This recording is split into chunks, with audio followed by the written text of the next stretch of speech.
Hello everyone, कैसे हो आप सब। आई होप कि आप सब बहुत अच्छे होंगे। और अगर आप अच्छे नहीं हो तो मैं दुआ करता हूं कि आप बहुत जल्दी अच्छे हो जाए।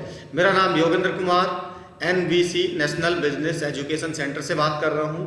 और आज आप जो इम्पोर्टेंट पढ़ाई करने वाले हो, इम्पोर्टेंट चीज़ सीखने वाले हो, वो है हमारा चैप्टर 9।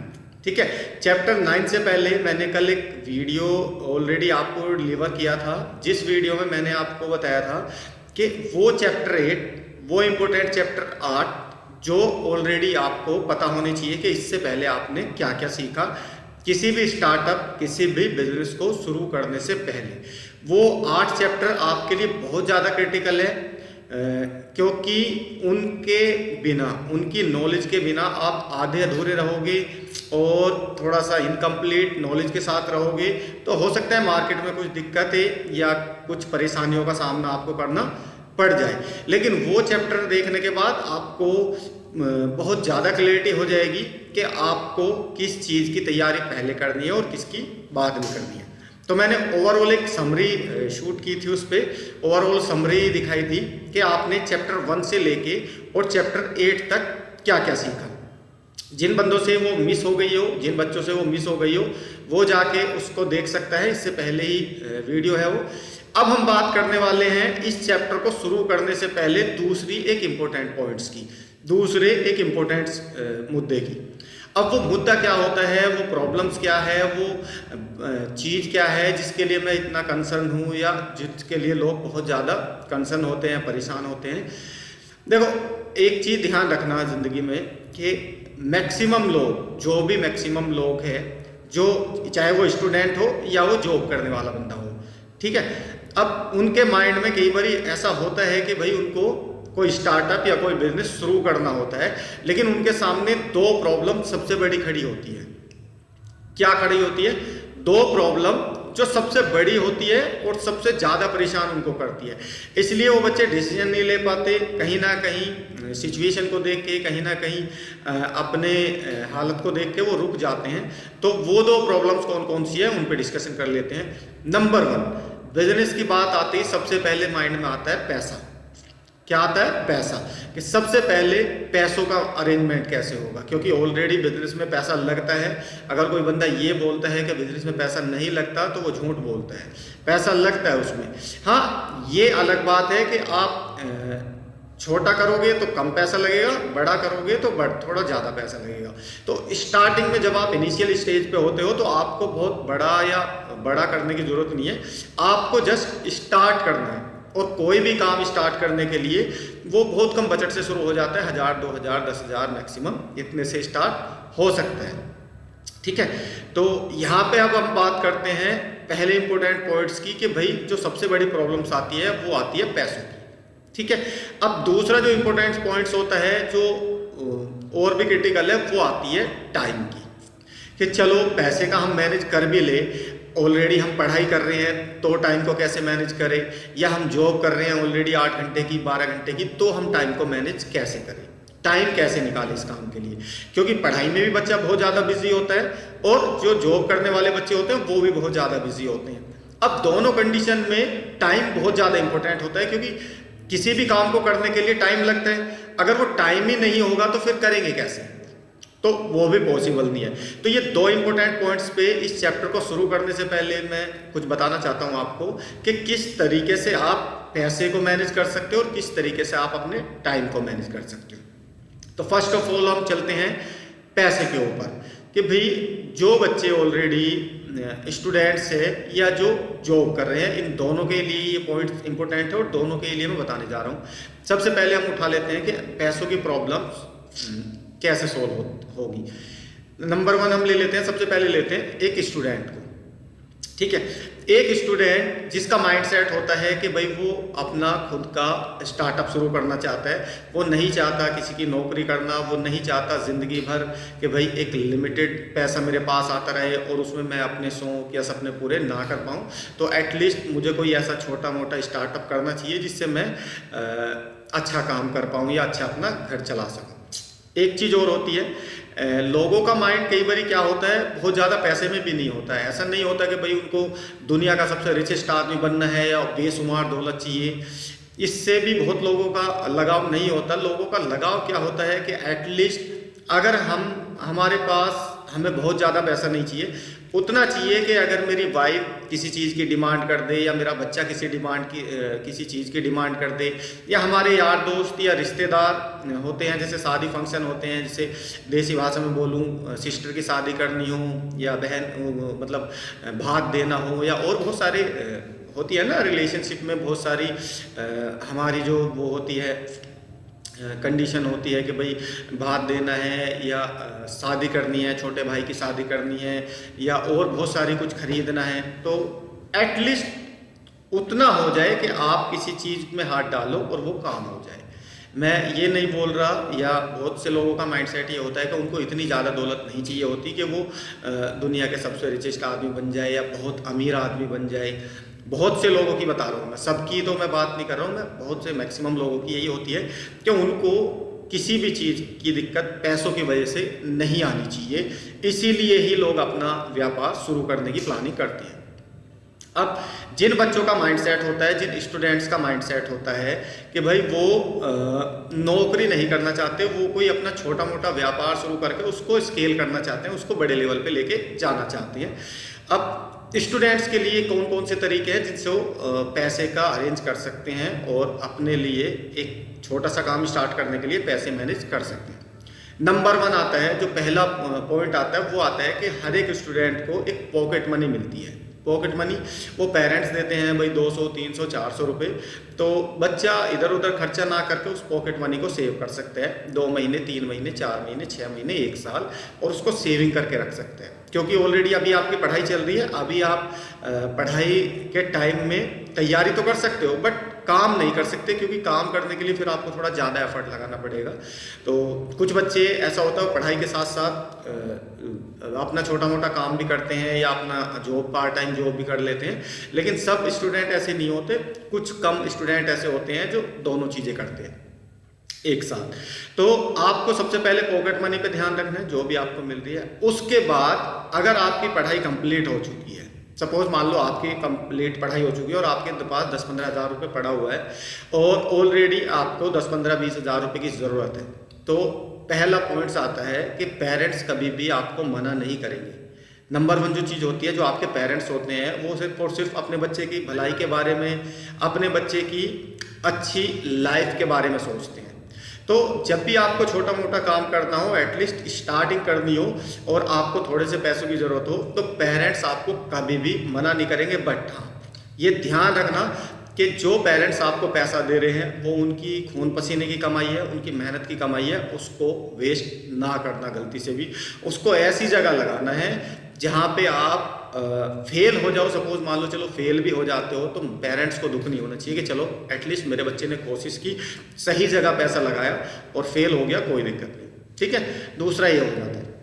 इसके बाद आपने ऑलरेडी पहले अपना थोड़ा सा सेविंग किया, फिर पेरेंट्स से लिया। तीसरा पॉइंट क्या आता है, इंपॉर्टेंट पॉइंट वो आता है कि भाई आप हमेशा पेरेंट्स से नहीं मांग सकते। जब आप मैच्योर हो जाते हो, समझदार हो जाते हो, 18 साल से ऊपर के हो जाते हो, तो तीसरा पॉइंट आता है कि आप पार्ट टाइम या फुल टाइम कोई जॉब पकड़ लें।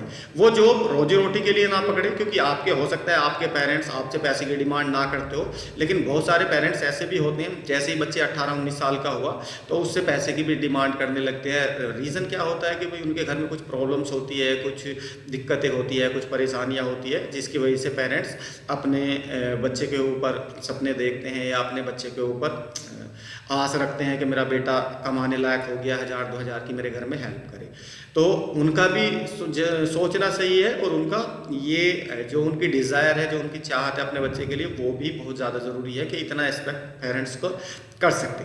तो तीसरा जो इम्पोर्टेंट पॉइंट आता है कि आप पार्ट टाइम या फुल टाइम कोई ऐसी जॉब पकड़ें जिससे आपको थोड़ी सी जो पैसों की दिक्कतें हैं वो ख़त्म हो जाए, और उस जॉब को आप 1 साल, 2 साल, 3 साल, 4 साल, 5 साल जितने टाइम तक भी चलाना चाहो उतने टाइम तक चला सकते हो। एटलीस्ट उसमें 10,000, 15,000, 20,000 जो भी आपको मिलेगा, तो आपको पैसे की दिक्कतें नहीं होगी।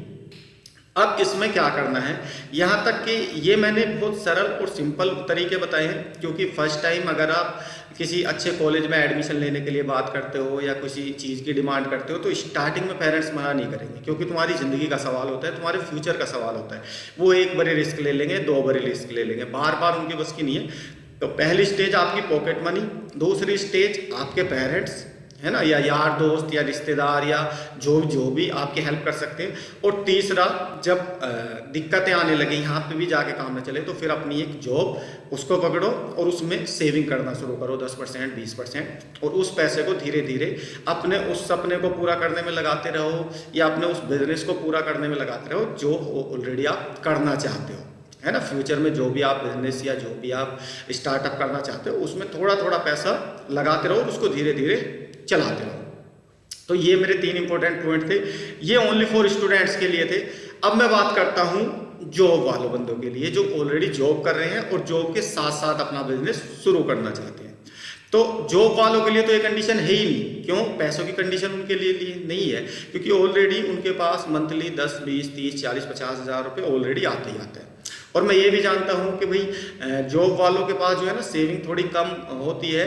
कुछ लोग, मैक्सिमम लोग सेविंग 10-5% करते हैं, बहुत से लोग वो नहीं करते, क्योंकि उनका खर्चा कई बार ज़्यादा हो जाता है। EMI में, बच्चों की पढ़ाई में बहुत सारे खर्चे होते हैं, है ना। 10 20 50 हज़ार रुपये तक ज़्यादा अच्छी लाइफ स्टाइल नहीं होती बंदों की। बट ये है कि रोजी रोटी की दिक्कत उनको नहीं होती, 25 हज़ार से ऊपर रोजी रोटी की दिक्कत नहीं होती। बट वैसे वो बहुत मिडिल क्लास फैमिली के होते हैं, कोई ज़्यादा हाई फाई उस कैटेगरी के नहीं होते। अब उनके लिए सबसे अच्छा बेनिफिटरी क्या है? सबसे पहले तो जो मैंने ऑलरेडी चैप्टर 8 आपको समझाए हैं, 1 से लेकर 8 तक, उनको ध्यान से फोकस माइंड के साथ देखें। देखने के बाद चूज करें अपना एक आइडल मार्केट, और जो भी आप करना चाहते हो तो ऑलरेडी आप कमाने वाले बंदे हो, ऑलरेडी आप कमा रहे हो, ठीक है। तो उसमें 2% 10% 20% जितना भी आपका बजट हो उसमें लगाते रहे और उसको आगे बढ़ाते रहे। ये जॉब वाले के लिए हो गई। वो पैसे का अरेंज यहीं से ही कर सकते हैं। दूसरी, पहली एक इंपॉर्टेंट चीज और ध्यान रखना, स्टार्टिंग में किसी भी कर्जे के जाल में मत फंसना। क्रेडिट कार्ड के कर्जे के जाल में, या किसी उधारी के जाल में, या कभी किसी गलत उसके जाल में गलती से भी मत फंसना। ये स्टार्टिंग पीरियड है आपका, क्योंकि अभी तक आपने हो सकता है स्टार्टअप शुरू ना किया हो या कभी रिस्क ना लिया हो, ठीक है। तो स्टार्टिंग में वो पैसा आपका ही होना चाहिए, या तो फैमिली का हो, या आपकी खुद की मेहनत का हो, या फिर यार दोस्त का हो जो आप पे प्रेशर ना डाले, किसी रिश्तेदार का हो जो आप पे प्रेशर ना डाले। ये पैसा उसी का ही होना चाहिए, क्योंकि आगे की लाइफ आपकी बहुत आगे की लाइफ जो है ना थोड़ी अलग होगी। अगर आपका स्टार्टअप यहाँ से सफल होता है और आपको सफल होता दिखता है तो डेफिनेटली वो सब आपके साथ रहेंगे। लेकिन अगर कोई फेलियर या कोई दिक्कत आती है तो हो सकता है उनमें से कुछ लोग निगेटिविटी भी बोल दे या निगेटिव बात करने लगे आपके बारे में, ठीक है। तो उससे परेशान नहीं होना। अब चलते हैं हम दूसरे इंपॉर्टेंट पॉइंट पे। दूसरा इंपॉर्टेंट पॉइंट था हमारा टाइम को लेके, ठीक है। अब चलो, बच्चे ने मन बना लिया या किसी जॉब करने वाले बंदे ने मन बना लिया कि मुझको बिजनेस करना ही करना है, तो मैं टाइम कैसे मैनेज करूं? तो मैं तुम्हें एक चीज़ बता देता हूं, हमारी ज़िंदगी में हर एक इंसान को 24 घंटे मिलते हैं। कितने घंटे मिलते हैं? 24। ये 24 घंटे हर एक इंसान को मिलते हैं। अब इसको यूटिलाइज करना तुम्हारे हाथ में है कि भाई आप इनको कैसे यूटिलाइज करोगे, कैसे इनको यूज़ करोगे। अब 24 घंटों में मैं ये नहीं बोलता कि आप 24 के 24 घंटे बिजनेस की बात करो, बिजनेस करो। ऑलरेडी जो स्टूडेंट्स है वो पढ़ाई भी करेगा, वो हो सकता है एटलीस्ट 2 से 3 घंटे आपको अपने इस कॉन्सेप्ट के ऊपर, इस बिजनेस का जो आपके माइंड में है कि भाई आप किस मार्केट सेगमेंट को चूज़ करोगे, किस आइडल मार्केट को चूज़ करोगे, कैसे कस्टमर प्रोफाइल बनाओगे, ये सारी चीज़ें बनाने में अपना टाइम 1-2 घंटा लगाना शुरू कर दो आप। उससे क्या होगा, 1.5-2 घंटे की जो 3 घंटे की आपकी मेहनत कंटिन्यू अगर आप 1 साल करोगे तो 1 साल में आप पूरा का पूरा स्ट्रक्चर तैयार कर लोगे अपने लिए, अपने स्टार्टअप का। उसमें आपको किसी भी डॉक्यूमेंटेशन की, किसी भी चीज़ की ज़रूरत नहीं पड़ेगी, क्योंकि ऑलरेडी थोड़ा थोड़ा पैसा आप उसमें लगा रहे हो, ठीक है। हो सकता है इसमें 6 महीने में हो जाए, हो सकता है 1 साल लग जाए, बट 1 साल के अंदर अंदर ये सेटअप पूरा का पूरा आपका हो जाएगा बिना किसी कर्जे के, बिना किसी दिक्कत के। जब आपको ये सारी चीज़ें क्लियर हो जाए, अब फिर उसके बाद जो नेक्स्ट ईयर होगा आपका, जो दूसरा साल होगा, उसमें भी आपको ये 2-3 घंटे का नियम तोड़ना नहीं है। इसको कंटिन्यू अपने काम पे फोकस करें, जहाँ पे भी आप जॉब कर रहे हो या पढ़ाई कर रहे हो वहाँ पे फोकस करें, और 2 से 3 घंटे अपने इस सपने को पूरा करने के लिए, जो भी आपने देखा है, चाहे वो स्टार्टअप करने का हो, चाहे वो अपना बिजनेस करने का हो, चाहे कुछ भी करने का हो, अपने 2-3 घंटे उसमें पर्सनली लगाएं। क्योंकि मैं एक चीज़ बताता हूँ आपको, अगर आपने इसको कंटिन्यू 1 साल, 2 साल, 3 साल कर लिया तो ये आपकी आदत बन जाएगी, और ये एक ऐसी आदत हो जाएगी, हो सकता है कि आने वाले 1 साल या 2 साल या 3 साल के अंदर आपकी जॉब से 2 गुना या 3 गुना रिजल्ट दे, या हो सकता है आपका फ्यूचर बहुत अच्छा हो, बहुत अच्छा। ये उन बच्चों का 100% हो जाएगा जिनको अपने आप पे पूरा भरोसा होता है, जिनको खुद पे पूरा भरोसा होता है। मैं दूसरे की बात नहीं कर रहा हूँ। कुछ बच्चे ऐसे भी होते हैं, कुछ लोग ऐसे भी होते हैं जो दूसरों के ऊपर भरोसा रखते हैं कि भाई वो करेगा तो मैं करूँगा, या उसने कर लिया तो मैं भी कर लूँगा। वो चीज़ें मत करना गलती से भी। तुम्हारी अपने माइंड से निकली हुई चीज़ें होनी चाहिए, तुम्हारा खुद का विश्वास होना चाहिए कि जो काम तुम कर रहे हो वो प्रॉपर मेरे तरीके से डिज़ाइन हुआ है और मैं ही उसको सही से एग्जीक्यूट कर पाऊँगा। ठीक है। दूसरे के कहने से आप कुछ करोगे, उसमें कुछ गलतियां होगी, कुछ दिक्कतें आएगी, तो वो गलती तुम मत करना। तुम्हारे माइंड में जो भी आए, टेढ़ा मेढ़ा आए, अच्छा आए, गलत आए, जैसा भी आए, तुम्हें खुद करना है, क्योंकि गलतियां करोगे तो सीखोगे भी। ठीक है। तो ये मेरी आज की इंपॉर्टेंट वीडियो थी, जो कि मैंने आपको बताई कि भाई पैसे का मैनेज आप कैसे कर सकते हो। इसमें उधारी लेने की जरूरत नहीं पड़ेगी। स्टार्टिंग फेज है आपका, मैं फिर बोल रहा हूँ, आपका स्टार्टिंग फेज है। इसमें उधारी करने के चक्कर में गलती से भी मत पड़ना। ठीक है। नहीं तो आप प्रेशर में आ सकते हो, परेशानी में जा सकते हो। तो वो गलती कभी मत करना, ना जॉब करने वाले बंदे को भी बोल रहा हूँ मैं, और एक स्टूडेंट को भी बोल रहा हूँ। हाँ, आप अपने उस प्रोजेक्ट पे काम अभी से शुरू कर सकते हो, पढ़ाई करते हुए भी कर सकते हो और आप जॉब करते हुए भी कर सकते हो, लेकिन उसको आपको 3 महीने, 6 मंथ, 1 साल कम से कम एटलीस्ट देना होगा। आपको बहुत बारीकी से समझना होगा, प्राइमरी रिसर्च करनी होगी, आइडल मार्केट चूज करना होगा, कस्टमर की प्रोफाइल कैसी होगी वो बनानी पड़ेगी, कस्टमर पर्सोना बनाना पड़ेगा, आपको अपना टोटल एड्रेसेबल मार्केट कैलकुलेट करना पड़ेगा। वो ये नॉलेज जो है ना, ये पहले ही पता होनी चाहिए। किसी भी स्टार्टअप को शुरू करने से पहले ये चीज़ें पता होनी चाहिए। ठीक है। टाइम कैसे मैनेज करेंगे हम, और टाइम के साथ साथ पैसे को कैसे मैनेज करेंगे, अगर कुछ उतार चढ़ाव आता है तो उसको कैसे मैनेज करेंगे, तो ये प्री प्लानिंग होती है।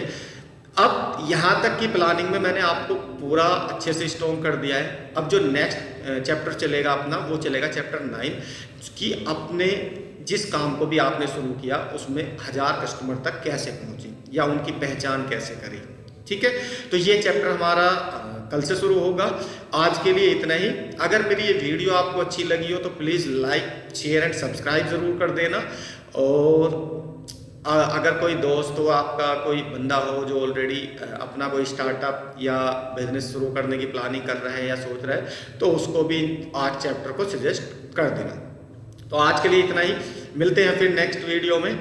और नेक्स्ट वीडियो में चलने वाला है अपना चैप्टर 9, जिसमें आपको 1000 कस्टमर लाने तक का जो प्रोसेस होता है, जो तरीके होते हैं, जो स्ट्रेटेजी होती है, वो सारी यहाँ से आपको मिलने वाली है।